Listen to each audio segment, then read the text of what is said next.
자, 17단원 생태계 구성 요소와 상호 관계에 대해서 한번 설명을 해볼게요. 자, 우선 274페이지고, 자, 한번 설명을 해보도록 하겠습니다. 자, 우선 우리 생태계라고 하는 게 있어요. 자, 생태계라고 하는 건 살아있는 생물 영역도 있고요. 그리고 이 생물을 둘러싸고 있는 환경 영역도 있습니다. 이때 살아있는 생물은 유기물로 구성되어 있다라고 얘기를 해요. 유기물. 자, 이때 유기물이라고 하는 정의는 뭐냐면 탄소를 포함하고 있는 물질이다라고 보시면 되는데, 근데 탄소를 가지고 있다라고 해서 무조건 유기물은 아니에요. 예를 들면 이산화탄소 같은 경우는 탄소를 가지고 있지만 유기물이 아니에요. 그러다 보니까 탄소를 포함하고 있는 것들 중에 우리 단백질이나 탄수화물이나 지질이나 뭐 핵산, 뭐 간단하게 여러분들이 뭔가를 먹었을 때 우리 먹었을 때 먹이가 될 수 있는 거 있죠. 그리고 우리 몸을 구성하는 것들. 뭐 완벽하게 이거를 다 유기물로서 설정을 하긴 좀 힘들지만 우리가 생명과학 원을 볼 때는 그냥 먹는 거나 우리 몸을 구성하는 건 전부 다 유기물이구나 라고 생각하셔도 될 것 같습니다. 그래서 살아있는 생물을 구성하는 건 유기물이다 라고 하고, 그리고 이 생물을 둘러싸고 있는 환경은 무기물입니다. 무기물로 구성되어 있다. 유기물이 아닌 게 되겠죠. 그래서 이 환경을 우리가 무기환경이라고도 불러요. 무기환경. 자, 그리고 이 생물 같은 경우는 우리가 생산자, 소비자, 분해자로 나눕니다. 그래서 이 세 종류의 생물의 종류가 있고, 이때 이 주변을 둘러싸고 있는 무기물과 이제 상호작용을 하게 되는데, 자, 이 내용을 한번 살펴볼게요. 자, 책을 보면은 생물적 요소라고 나와 있죠. 그래서 생산자가 있고 소비자가 있고 분해자가 있습니다. 자, 우선 생산자 같은 경우는 광합성하는 친구들이죠. 태양의 빛에너지를 이용해서 무기물로부터 유기물을 합성한다. 그래서 무기물이라고 하는 건 주변 환경에 있는 걸 가지고 유기물을 합성하는데, 이 유기물이 뭐 대표적인 게 포도당이 되겠죠. 포도당. 그래서 이런 것들을 합성하는 애들을 우리는 생산자라고 하고, 이걸 우리는 광합성이라고 부릅니다. 그리고 이때 만들어진 유기물들을 소비자와 분해자에게 유기물을 공급하는 역할을 해요. 그래서 이렇게 광합성하는 애들을 독립영양생물이다라고 얘기를 하고, 당연히 식물들도 광합성을 하니까 생산자에 속하고, 우리 해조류라고 하는 이제 바닷속에 사는 광합성하는 생명체들도 있습니다. 그래서 조류까지도 기억해 주시면 좋겠고요. 자, 소비자는 이 생산자가 만들어준 유기물을 섭취하면서 살아가는 애들입니다. 그래서 영양적으로 생산자에 종속되어 있어요. 그러다 보니까 생산자가 죽으면 소비자도 살아갈 수가 없겠죠. 먹이를 이제 생산자로부터 얻어내니까. 그래서 종속 영양생물이다라고 얘기를 하고, 뭐 초식동물, 육식동물 이런 식으로 이런 동물들이 대표적인 소비자가 되겠습니다. 자, 그리고 분해자 같은 경우는 소비자나 생산자로부터 유기물이 유입이 됩니다. 이때 유기물이 유입되는 방법은 사체나 배설물이에요. 사체나 배설물. 그래서 동물들이 죽거나 식물들이 죽거나 또는 이제 배설물이 되거나 이런 부분들, 이런 부분들의 형태로 분해자의 형태로 유기물이 이동하면 이 분해자는 받아들인 유기물을 다시 무기물로 전환시켜주는 역할을 해요. 그래서 유기물을 무기물로 분해해서 에너지를 얻는다. 마찬가지로 스스로 에너지를 못 얻기 때문에 이거를 종속영양생물이라고 하면 됩니다. 자, 그러면 우리가 생산자, 소비자, 분해자가 있고 주변에 이제 무기물이 있겠죠. 자, 이 무기물을 생산자가 유기물로 전환시켜주고, 이 유기물을 소비자와 분해자한테 제공해주고, 소비자도 마찬가지로 분해자한테 유기물을 제공하죠. 그럼 분해자는 다시 이거를 무기 환경으로 돌려주는 역할을 한다라고 하는 게 분해자의 역할이다라고 보시면 됩니다.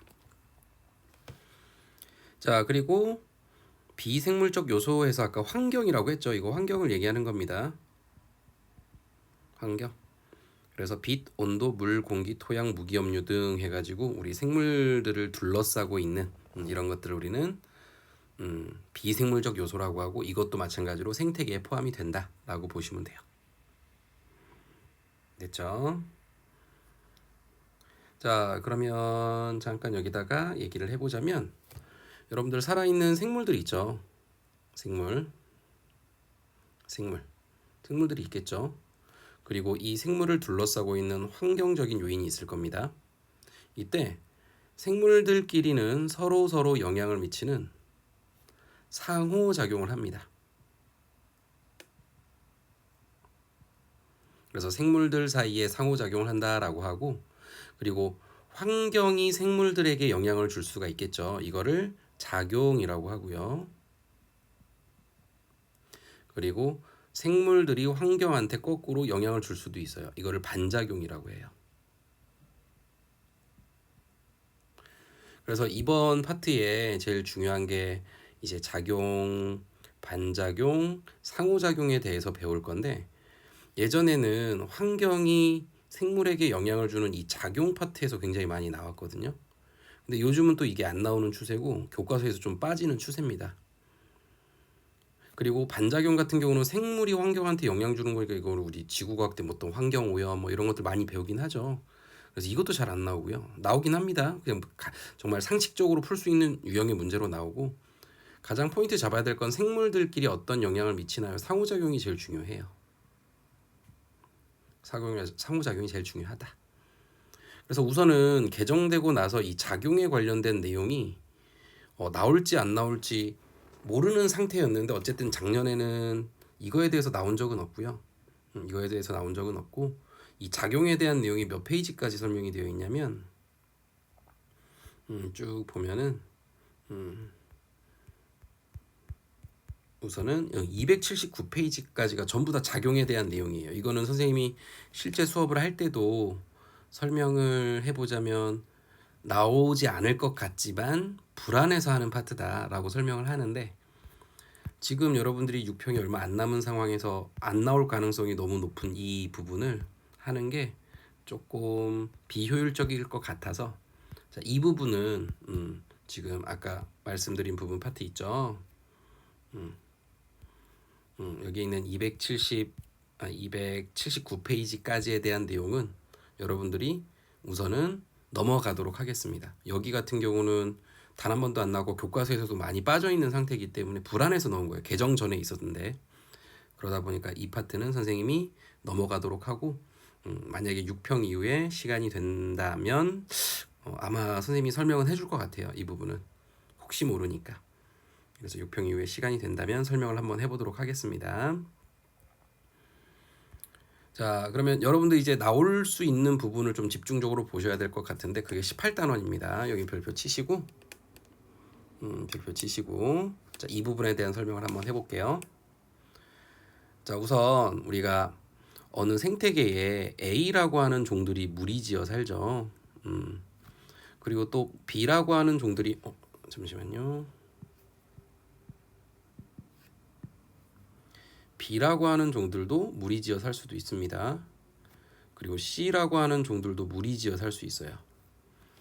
자, 이때 같은 종끼리 무리지어 사는 얘네들을 뭐라고 부르냐면 개체군이라고 부릅니다.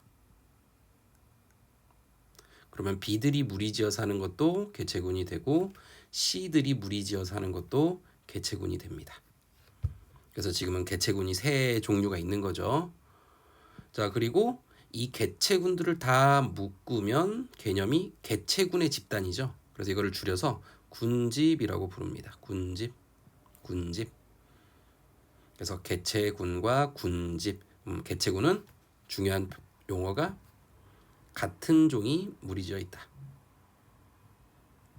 그리고 군집은 이런 같은 종의 무리인 개체군이 많이 모여 있다. 그래서 이거는 개체군의 집단을 줄여서 군집이라고 한다라고 하는 겁니다.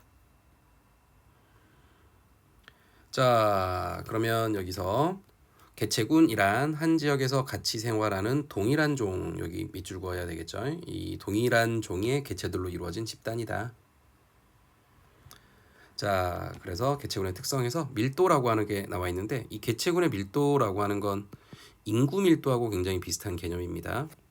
이게 왜 이렇게 인구 밀도하고 굉장히 비슷한 개념이에요.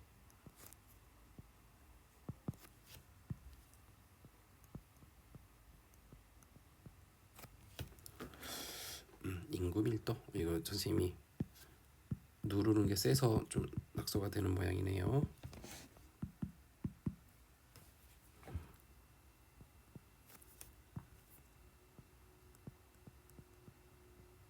인구 밀도. 그래서 우리 개체군의 밀도는 어떻게 구합니까? 라고 하면, 자, 면적 있죠. 면적. 단위 면적 속에 들어가는 개체수를 가지고 우리는 인구 밀도라고, 인구의 밀도, 개체군의 밀도라고 정의를 내립니다. 인구 밀도하고 똑같죠. 우리 인구 밀도도 어떤 특정 면적 속에 사는 인구 수니까 개체군의 밀도도 이렇다. 그러면 이 밀도를 증가시키려면 어떻게 해야 됩니까? 라고 하면은 출생과 사망 중에 출생이 많으면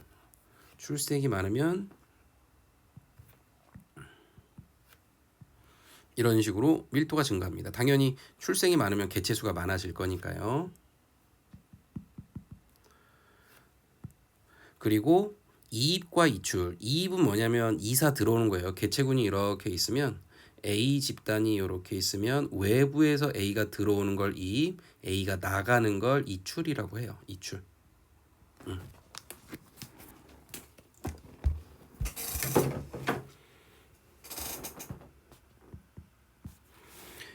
그러다 보니까 지금 이입과 이출 중에 이입이 많으면 들어오는 게 많으면 개체군의 밀도는 증가한다. 그럼 거꾸로 밀도를 감소시키는 요인은 뭡니까 하면 출생과 사망 중에 사망이 많으면 될 것이고, 그리고 이출이 많으면은 밀도가 감소하는 요인이 될 겁니다. 괜찮죠?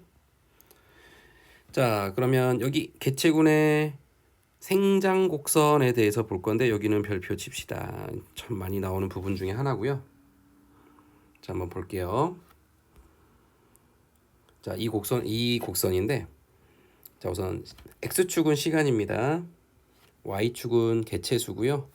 자, 우선은 여기에 이런 식으로 J자 모양으로 곡선 하나가 있죠. 이거를 뭐라고 하냐면 J자형 곡선이다라고 얘기를 하고, 이거를 우리는 이론적 생장 곡선이라고 합니다.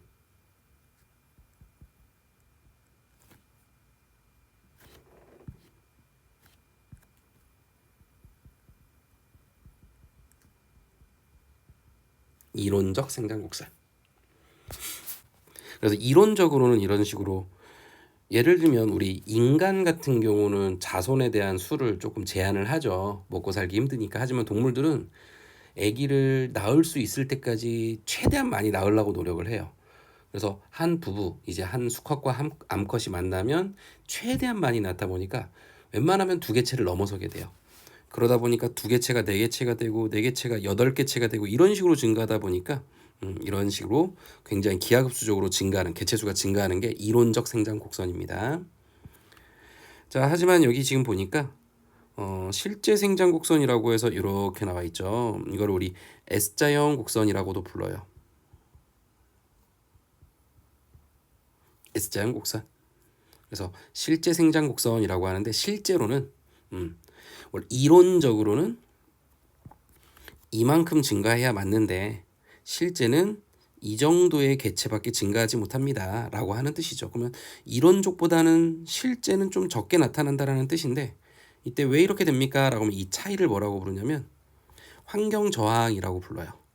환경 저항이 생기는 이유는 먹이가 부족하다던가, 또는 서식지가 부족한다던가, 또는 이제 노폐물 문제. 이 노폐물 문제는 세균이 좀 그런 경우가 많아요. 세균이 이동성이 적다 보니까 본인들이 먹고 싼 노폐물에 의해서 자꾸 죽어가게 됩니다.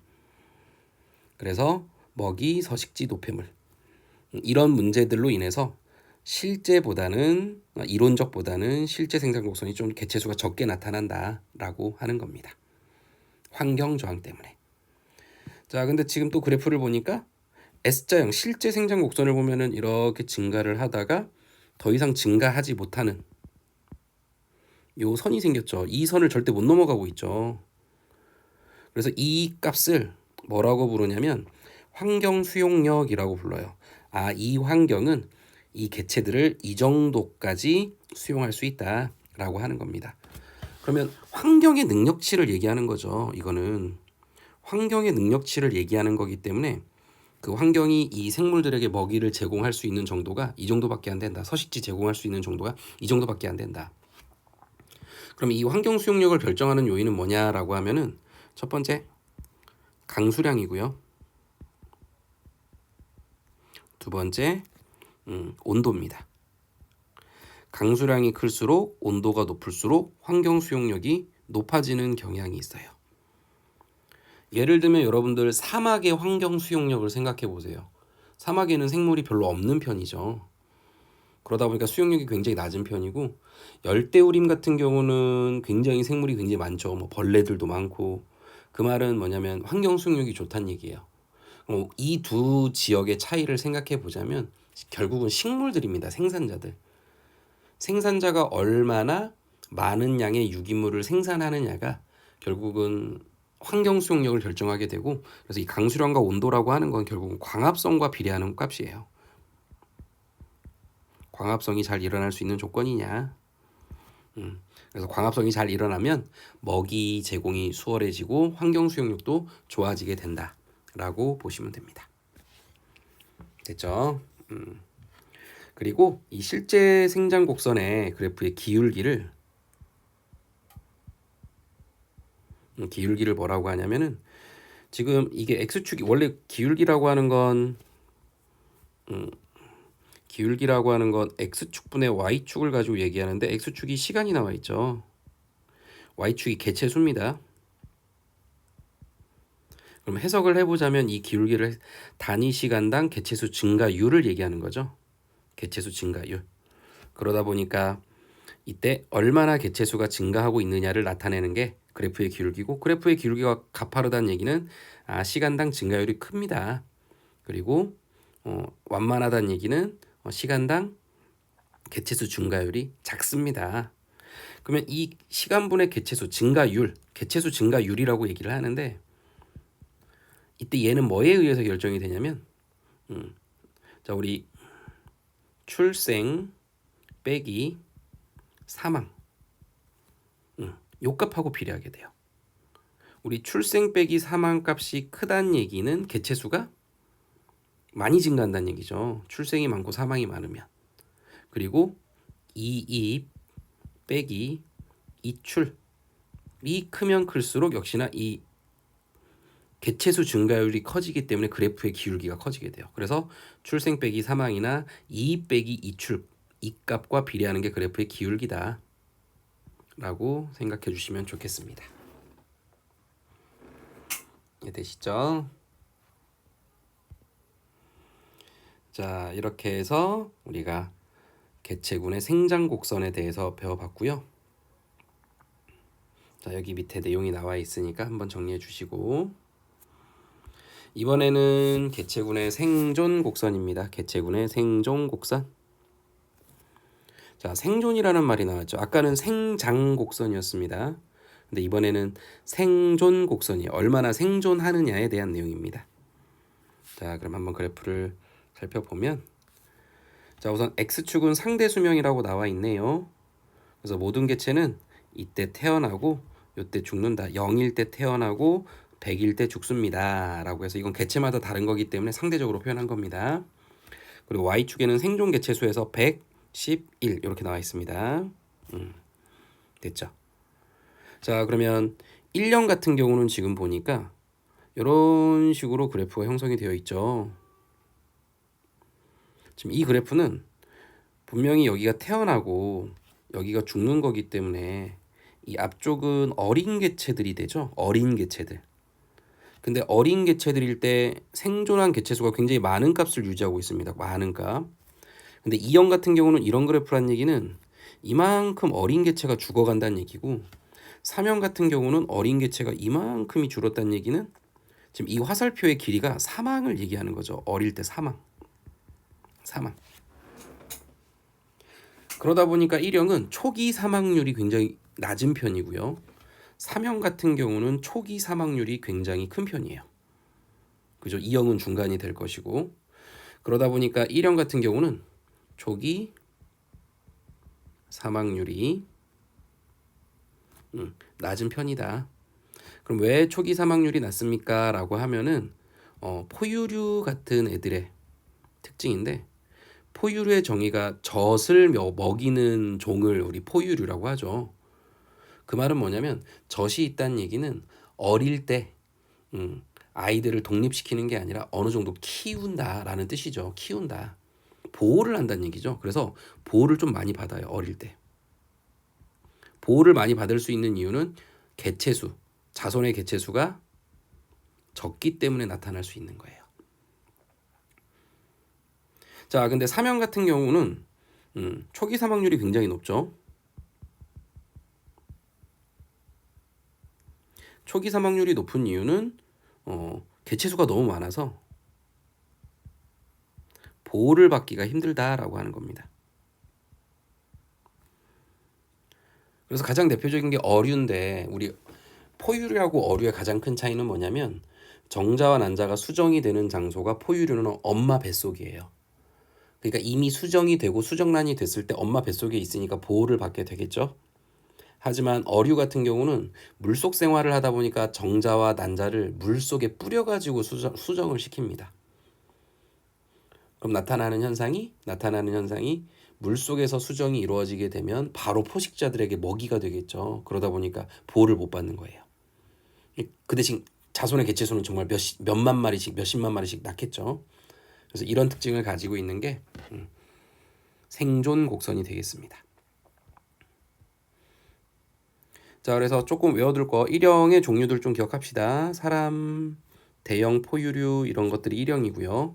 2형은 중간값이었죠. 그래서 히드라, 다람쥐, 이 다람쥐를 다른 말로 쥐과 동물들을 우리 설치류라고 부르기도 해요. 설치류 써두시면 좋을 것 같고, 3형 같은 경우는 초기에 굉장히 많이 죽는 거죠. 굴도 나온 적 있어요. 어류도 기억해 두시고, 굴, 어류 같은 애들이 초기 사망률이 높은 편이다. 이해되시죠? 자, 근데 여기서 조금 우리가 체크하고 가야 될 게, 한번 봅시다. 지금 선생님이 사망률이라고 했죠. 률이라고 하는 거는 퍼센테이지를 얘기하는 거죠. 퍼센테이지. 그래서 예를 들면은 사망률이 10%입니다 라고 하는 건 10%입니다 라고 하는 건 전체 개체수의 10%가 계속 죽어나간다는 얘기입니다. 그럼 생각해 보세요. 1000개체의 10%면은 몇 마리가 죽은 거죠? 100마리가 죽은 거죠. 그래서 900마리가 됐을 거고, 900마리의 10%면은 90마리죠.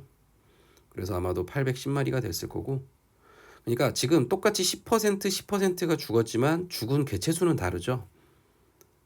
근데 이 형을 뭐라고 하냐면 사망률이 일정합니다 라고 얘기를 해요. 지금 Y축을 한번 보세요.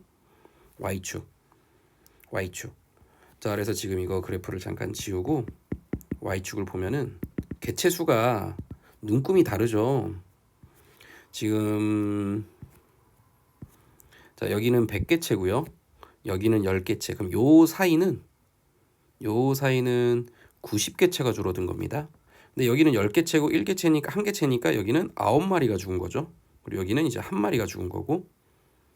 그러다 보니까 지금 그래프의 기울기가 일정하다라고 하는 거는 여기까지 보면은 여기서부터 여기까지 시간, 그리고 여기서부터 여기까지 걸린 시간 똑같죠.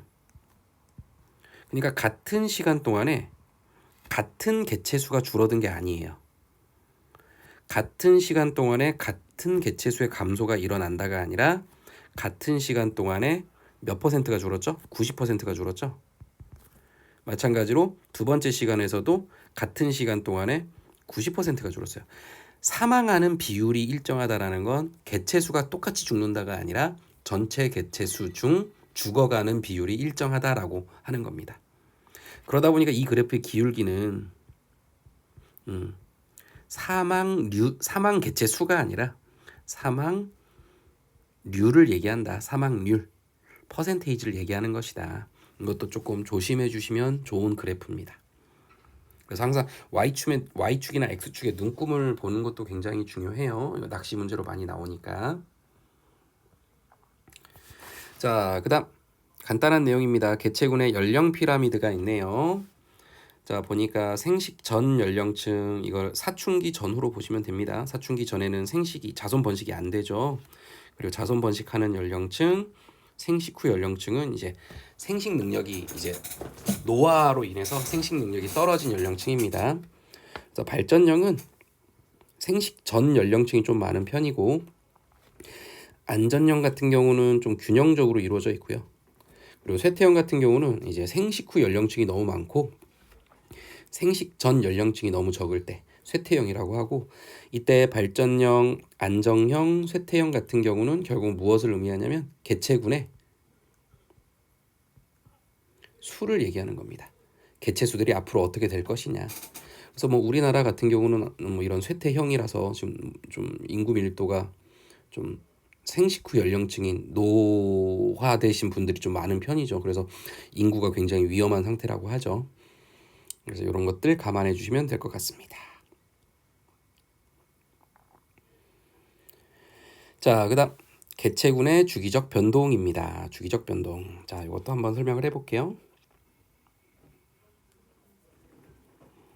자, 우선 돌말이라고 하는 게 나오는데, 돌말은 식물성 플랑크톤입니다. 식물성 플랑크톤.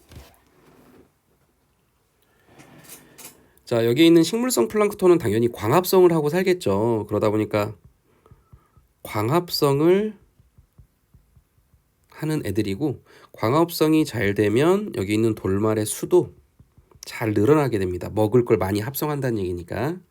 그리고 광합성을 잘 하는 방법으로는 수온이 높아야 되고요. 그리고 빛의 세기도 세야 됩니다. 근데 우리 수온하고 빛의 세기는 거의 비례하는 관계죠. 빛의 세기가 세면 수온도 높아지는 경향이 나타나죠. 그래서 수온과 빛의 세기는 거의 비슷하다라고 보시면 되고, 두 번째로 이 돌말 같은 경우는 영양염류가 많으면 개체수가 늘어나요. 영양염류가 뭐냐면 질산염이나 인산염을 얘기하는데, 그냥 이렇게 어렵게 생각하지 마시고 그냥 질소와 인이라고 생각하시면 됩니다. 우리 유기물을 구성하는 게 탄소, 수소, 산소, 질소, 인, 얘네들이 굉장히 중요해요. 근데 여기 있는 탄소, 수소, 산소는 어차피 이산화탄소와 물은 쉽게 얻을 수 있죠. 유기물을 만드는 데는 이런 원소들이 필요한데, 탄소, 수소, 산소는 쉽게 이산화탄소와 물로부터 얻어내는데 여기 있는 질소와 인은 얻어내기가 힘들어요. 그래서 얘네들이 공급이 되면 굉장히 많은 유기물을 합성할 수 있고 개체수도 잘 증가하게 됩니다. 그리고 이 플랑크톤 같은 경우는 이 두 가지 조건이 수온도 높고 빛의 세기도 크고 영양염류도 많이 공급이 되면 그때 개체수가 폭발적으로 증가합니다. 둘 다 만족해야 된다. 그래야 수가 늘어난다. 이해되시죠? 자, 그래서 이런 특징이 있고, 그리고 돌말은 물속에 사는 플랑크톤인데 물이 이렇게 있으면 표층에 삽니다. 표층에 빛 받아야 되니까 심층에 살지 않고 표층에 사는 애들이에요. 표층에 사는 애들이다. 자, 그러면 얘네들의 개체수 변화가 어떤 식으로 일어나는지 간단하게 그래프를 그려보면, 자, 겨울, 봄, 여름, 가을, 계절별로 한번 표현해 볼게요.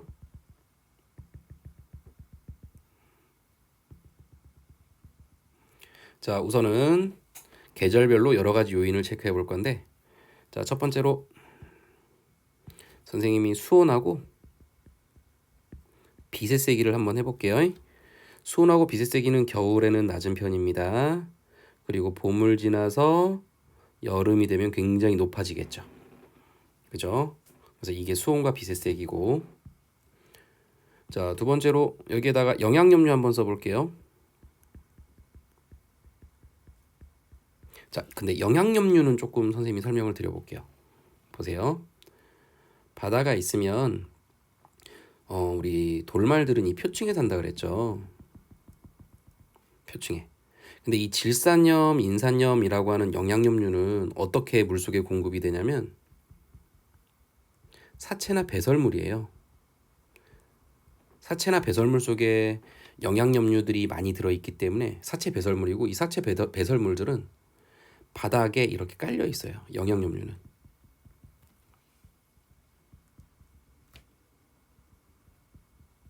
그러면 기본적으로 위층에 있는 돌말에게 이 바닥에 있는 영양염류가 공급이 잘 안 되겠죠. 그래서 원래 돌말은 영양염류를 잘 못 받게 되어 있는 구조입니다.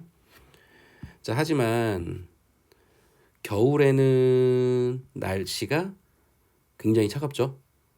그래서 밑이든 위든 온도가 거의 다 차가운 형태인데, 여름이 되면 위에는 굉장히 가열이 많이 되어 있고 아래는 굉장히 차가운 상태가 됩니다. 뭐 5도라고 해볼까요? 자, 그러면 어떤 현상이 나타나게 되냐면 여름 때는 위에가 따뜻하고 밑에는 차갑죠. 여기 5도면 밑에 있는 물질이 위로 안 올라오려 그래요. 여기가 밀도가 작은 편이고 온도가 높으면 아래쪽은 밀도가 차갑다 보니까 밀도가 큰 편이라서 밀도가 큰 무거운 애들은 안 올라오려 그래요. 그래서 여름이 되면은 밑에 있는 물질이 위로 올라오는 게 수온 때문에 좀 막힙니다. 하지만 겨울이 되면은 온도가 차이가 거의 없죠. 그럼 밑에 있는 물질이 이렇게 위로 올라와서 돌말에게 영양염류가 공급될 수 있는 상황이 돼요. 그럼 결과적으로 여기에 있는 영양염류가 돌말에게 공급이 잘 되는 조건은 겨울이기 때문에 이 영양염류 그래프를 보면은 영양염류는 겨울에는 공급이 잘 되다가 여름이 되면 떨어지는 양상을 나타내는 그래프를 나타나게 됩니다. 근데 돌말은 이 수온과 빛도 세야 되고 영양염류 공급도 잘 돼야 개체수가 증가한다 그랬죠. 그래서 여기다가 돌말의 수를 한번 써보면 겨울에 별로 없어요. 이유는 뭡니까? 라고 하면은 빛과 수온이 너무 약해요. 그리고 마찬가지로 여름에도 굉장히 낮은 편입니다. 왜입니까? 라고 하면은 영양염류가 너무 적어요. 그래서 각각 다른 이유, 수온과 빛 때문에, 영양염류 때문에, 여름에는 영양염류 때문에 개체수가 적은데, 근데 봄에 될 때 크로스 되면서 하나는 줄어들고 하나는 늘어나고 있지만 둘 다 어느 정도 높은 상태를 유지하고 있는 봄 때 개체수가 파악하고 증가합니다. 이러한 식으로. 그래서 돌말의 개체수가 봄만 되면은 굉장히 늘어나게 되고, 이렇게 플랑크톤이 많이 나타나는 현상을 녹조나 적조라고 하죠. 그래서 녹조 현상, 적조 현상이 봄마다 매년 봄마다 나타나는 이유가 바로 이런 이유입니다. 근데 이 바닷속에 있는 영양염류가 순간적으로 늦여름이 되면 파악하고 튀어요. 파악하고 튑니다. 그 이유는 비가 많이 오면 육지에 있는 사체나 배설물들이 강으로 다 몰려와요. 그러다 보니까 이런 시점이 되면은 돌말도 순간적으로 타악하고 많아지는 현상이 나타나서 늦여름에도 녹조나 적조가 많이 나타납니다. 그래서 생물들은 이러한 개체수의 변화를, 이런 플랑크톤, 돌말 같은 경우는 이런 개체수의 변화를 매번 봄만 되고 늦여름만 되면은 개체수가 조금씩 증가하는 이런 현상들이 주기적으로 반복되더라 라고 하는 게 주기적 변동이에요. 그래서 이거에 대한 내용이 쫙 설명이 되어 있습니다. 그래서 여기 있는 거 보시면 돼요. 여기 있는 그래프를 아까 다 그려봤으니까 이해해 주시면 좋고. 됐죠? 자, 그 다음 이번에는 장기적 변동인데 피식포식입니다. 자, 우선은 뭐 스라손이라고 나와 있는데 그냥 간단하게 늑대라고 할게요. 늑대가 있고 여기 토끼가 있어요. 토끼. 자, 근데 늑대는 토끼를 잡아먹죠. 그래서 얘를 포식자라고 하고, 그리고 토끼는 잡아먹히는 입장이다라고 해서 피식자라고 부릅니다. 자, 이때 이 늑대와 토끼는 서로에게 영향을 줘요. 먹이도 영향을 주고 여기 있는 포식자도 영향을 줍니다. 이 순서를 한번 살펴보면, 자, 우선 늑대가 많아집니다. 그럼 토끼는 어떻게 될까요? 줄어들겠죠? 토끼가 줄어듭니다. 그럼 먹이가 없어지니까 늑대 줄어들겠죠? 늑대가 줄어듭니다. 그럼 토끼는 어떻게 될까요? 많아지겠죠? 토끼가 많아집니다. 늑대 어떻게 될까요? 먹이가 많아졌으니까 늘어나겠죠. 무한 반복이에요. 늑대가 늘면 토끼는 줄고, 토끼가 줄면 늑대는 줄고, 늑대는 줄면 토끼는 늘고, 토끼가 늘면 다시 늑대는 늘어난다. 됐죠? 그래서 이게 무한 반복이다. 근데 만약에 그럼 토끼의 수와 늑대의 수는 어떤 관계입니까? 라고 하면 이것도 원인과 결과를 잘 보셔야 돼요. 원인 결과. 만약에 늑대의 개체수를 원인에다가 놓고 토끼의 개체수를 결과에다가 놓으면, 이 말은 늑대가 늘면 토끼가 어떻게 되나요를 물어보는 거죠. 그럼 줄어듭니다. 반비례가 되겠죠. 하지만 여기에다가 토끼의 개체수를 원인으로 놓고 늑대의 개체수를 결과로 넣는다면 토끼가 늘어나면 늑대는 어떻게 됩니까? 늘어나겠죠. 먹이가 많아지니까. 이런 비례 관계가 돼요. 그러다 보니까 여기서 여러분들이 이 부분을 보면, 이렇게 보면은 늑대와 토끼, 늑대를 원인으로 보고 토끼를 결과로 하면 늘면 준다. 그리고 토끼가 줄면 늑대는 어떻게 됩니까? 그러면 준다. 그리고 늑대가 줄면 토끼는 어떻게 된다? 줄어든다. 늘어난다. 그러다 보니까 여러분들이 여기서 좀 찾아볼 수 있는 게, 그러면 토끼가 줄면 늑대도 줄고, 그리고 토끼가 늘면 늑대도 늘고 있죠. 토끼가 줄어야 늑대가 주는 거고, 토끼가 늘어야 늑대가 느는 겁니다. 그러니까 토끼의 수를 늑대가 따라가요.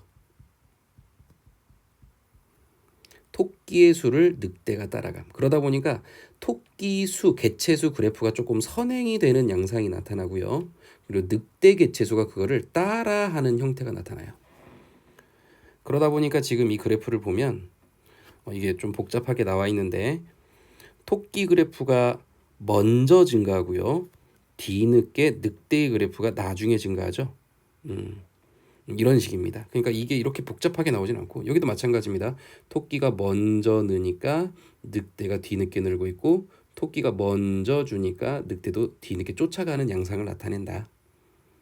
이해되시죠? 그러다 보니까 이런 그래프의 양상으로 보시면 여러분들이 그래프 찾는데 어렵지는 않을 겁니다. 자, 그럼 요거 볼게요. 여기 원래 포식자, 피식자 이게 안 나옵니다. 이거 A라고 하고 B라고 해서 찾으세요 라고 나오거든요. 그럼 순서대로 한번 보면 A, B를 보니까 여기 A라고 하고 여기를 B라고 할게요. 찾아봅시다. 안 보이는 척하고. 기억 순간에는 A 이렇게 가고 있죠. A도 줄고 B도 준다. 그리고 이렇게 보면은 디귿을 보면은 순서대로 가야 되겠죠. 순서가 디귿을 보면은 A는 아직도 줄고 있지만 B는 늘어난다. 그리고 리을을 보면은 요렇게 돌고 있죠. 그러면 B 늘고 있고 A도 늘고 있죠. B 늘고 A도 는다. 그죠? 그리고 니은을 보면은 이렇게 되니까 B 줄고 A 는다. B는 줄고 A는 늘어난다. 그럼 순서대로 한번 해석을 해보세요. 누가 누구를 따라하고 있는지만 보시면 되겠죠. 그러다 보니까 이 상태입니다. 그리고 이 상태였어요. 누가 먼저 변했냐면 지금 B가 먼저 늘어났죠. 근데 그 다음을 보니까 B가 늘어나니까 A가 늘어나는, 쫓아가는 이거를 체크하면 돼요. B가 늘어나면 A도 늘어났다. 그죠? 그러다 보니까 먼저 변한 게 피식자, 그리고 나중에 따라 변한 게 포식자, 이렇게 찾아내시면 됩니다. 그럼 옆에 그래프도 마찬가지예요. A, B니까 누가 누구를 따라가는 것 같죠? B가 증가하니까 A도 따라 증가하고 있죠. 그럼 B가 포식자, 피식자, A가 포식자구나 라고 체크해 주시면 되겠습니다. 되시죠? 자, 이런 식으로 해석해 주시면 되고,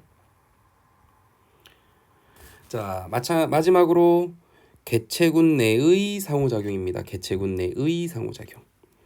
자, 개체군 내에다가 체크하세요. 그럼 개체군 안에서 이루어지는가 개체군이라고 하는 건 같은 종이죠.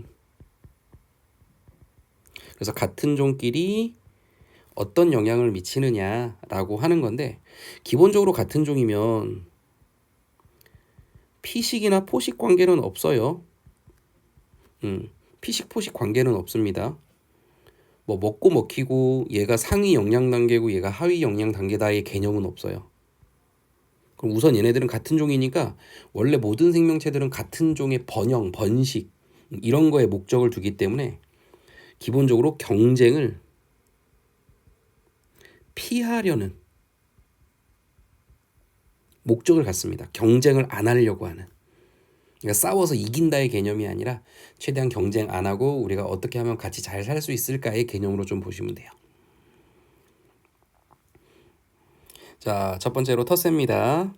텃세, 다른 말로 뭐 세력권이라고도 불러요. 같은 종끼리입니다. 자, 그럼 이거는 뭐냐면 이런 거예요. 자, 만약에 호랑이가 이 구역에 사는 호랑이 A가 있어요. 그리고 요 구역에 사는 B 호랑이가 있어요. 그리고 C 지역에 사는 호랑이가 있으면 얘네들은 자기 구역 내에서만 먹이 활동을 하고 다른 지역으로 침범을 안 합니다.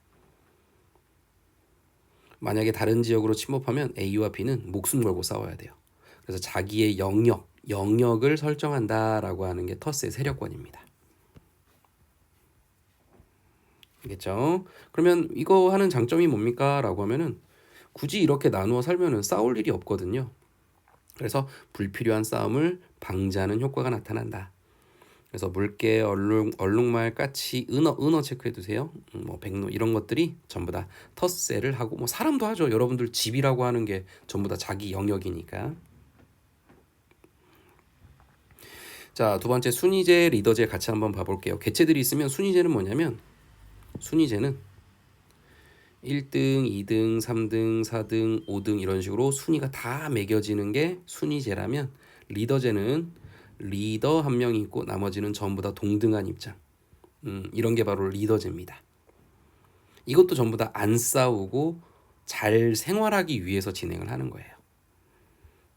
그래서 순위제 보면은 힘의 서열에 따라 일정한 순위를 결정한다. 이게 힘에 의해서니까 결국은 다 싸워야 돼요. 우선은 처음에 싸우고 순위를 결정하고 나면 그 다음부터는 안 싸웁니다. 그래서 순위를 결정하여 집단 내 질서를 유지하기 위해서다. 그래서 불필요한 경쟁을 계속해가지고 상처나 에너지 소모를 줄이려는 효과입니다. 닭, 토끼가 있고 뭐 닭 같은 경우는 선생님이 닭을 키워봐서 아는데 1등 닭이 있고 3등 닭이 있으면 얘네들은 순위가 있겠죠. 1등 닭이 3등 닭이 있으면 닭이 이렇게 있으면 1등 닭이 지나가면서 자기의 힘을 과시하기 위해서 여기를 콕콕 찔러요. 머리 위를 콕콕 찌릅니다. 그래서 이 머리 위쪽에 털이 많이 비어 있으면 그게 서열이 좀 낮은 닭들의 특징이에요. 머리 위쪽에 털이 많이 빠져 있으면. 그리고 리더제는 이제 한 개체가 리더가 돼서 개체군의 행동들을 지휘 결정한다. 그래서 뭐 기러기나 양떼, 우리 양떼 같은 경우는 양떼들이 막 돌아다니는 거 본 적 있죠. 근데 거기서 리더가 있어가지고 리더가 가는 방향을 양떼들이 다 따라가요. 그러니까 이제 우리 양모리 개 같은 애들이 있는데 개 같은 경우는 리더의 방향만 잘 설정하면 결국은 모든 개체들의 이동을 이렇게 통일시킬 수가 있겠죠. 그리고 사회생활이 있습니다. 이걸 분업화라고 하는데 개미나 벌, 일개미, 일벌, 뭐 여왕개미, 여왕벌 이런 것들 있죠. 개체들이 일을 분담한다. 어렵지 않죠. 그리고 가족끼리 같이 생활한다. 사자, 코끼리, 침팬지, 하이에나 이런 것들이 가족끼리 같이 사냥하고 어린 개체를 돌보는 역할을 하는 게 가족 생활입니다. 그래서 여러분들 이 5가지 내용은 분명히 어렵지 않을 거예요. 어렵지 않다. 근데 나중에 개체군 간 상호작용을 배우면 헷갈릴 수는 있어요. 헷갈릴 수는 있다. 그래서 여기다 미리 써놓읍시다. 여러분들이 나중에 헷갈릴 게 이 텃세 세력권하고 분서하고는 다른 겁니다. 분서. 그래서 텃세 세력권은 자기의 구역을 나눠서 살아가는 게 텃세라면 분서는 싸우고 나서 갈라진 걸 분서라고 해요. 텃세는 안 싸우기 위해서 나눠 사는 거라면 분서는 싸우고 나서 나누어서 살게 되는 거. 그러면 싸워서 이긴 애는 당당하게 살 것이고 진 애들은 서로 피해서 살겠죠. 그래서 분서는 다른 겁니다. 이 분서는 나중에 개체군 간 상호작용에서 배우도록 할 겁니다. 이해되시죠? 자, 이렇게 해서 개체군의 특징들을 다 배워봤습니다. 자, 다음 시간에는 군집에 대해서 한번 촬영해서 올리도록 할게요. 수고하셨습니다.